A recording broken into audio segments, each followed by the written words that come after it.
Hey YouTube, this is just a small video about Seagate external hard drives. So I got this about maybe a month and a half, 2 months ago. I got really lucky with it, or so I thought at the time. I won it on an eBay bid for 50 Canadian dollars, which is really good considering this is a 2 terabyte external hard drive.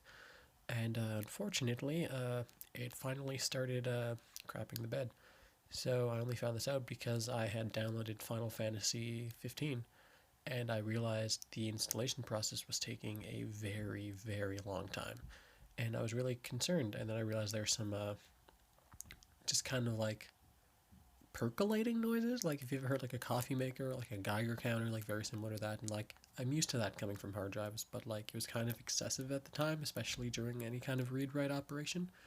And so I didn't think much of it. I thought at the time because I also have an external installation of Windows, and because I don't like Windows anywhere near my actual main computer, I literally just use this as pretty much a gaming drive, and so I ended up doing a couple scans because I realized after the installation it wasn't getting any better. It just kept being really, really slow, and so I did a couple diagnostics using G-Smart Control, and as you can see, number of reported incorrectable errors 64, which is really unfortunate.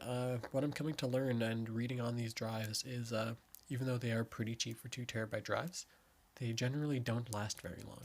I luckily am still in warranty. I'm going to be sending this back to Seagate either today or tomorrow, whenever I have time to drop it off at the post office and get a ESD bag for it.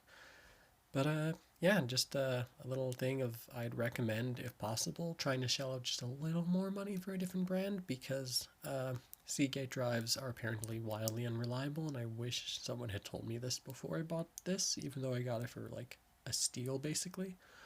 But yeah, basically the moral of the story is every time you notice something weird happening with your hard drive, or even just like once a month, just run a scan on your hard drive, make sure it like passes like smart test and whatnot, because otherwise you never know when you're going to lose your data. And I could have been in a really bad situation because I have this thing almost filled to the brim.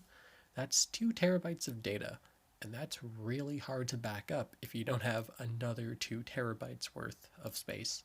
Luckily, I don't have that many important files on here, so I'm just going to transfer it between two different 500 gigabyte drives, but yeah, still sucks.